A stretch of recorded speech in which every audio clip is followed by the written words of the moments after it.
अब के बारिश में तो ये कारे ज़ियां होना ही था। अब के बारिश में तो ये कारे ज़ियां होना ही था।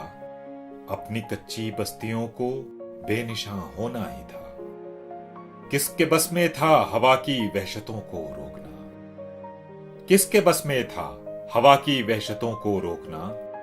बरगे गुल को खाक, शोले को धुआं होना ही था। जब कोई समते सफर तय थी न हद्दे रह गुजर।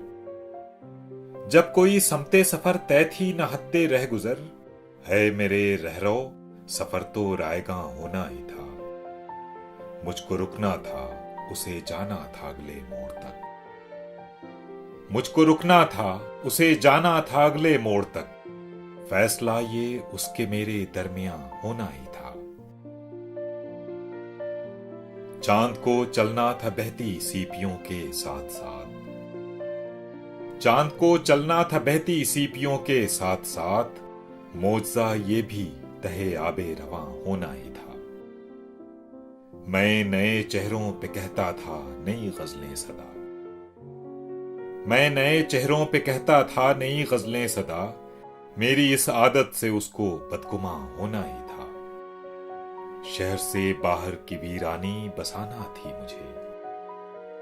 शहर से बाहर की वीरानी बसाना थी मुझे। अपनी तन्हाई पे कुछ तो मेहरबान होना ही था। अपनी आंखें दफन करना थी गुबारे खाक में। अपनी आंखें दफन करना थी गुबारे खाक में। ये सितम भी हम पे जेरे आसमां होना ही था। बेसदा बस्ती की रस्में थी यही मोहसिन मेरे। बेसदा बस्ती की रस्में थी यही मोहसिन मेरे। मैं ज़बां रखता था, मुझको बेज़बां होना ही था। अब के बारिश में तो ये कारे ज़ियां होना ही था। अपनी कच्ची बस्तियों को बेनिशां होना ही था।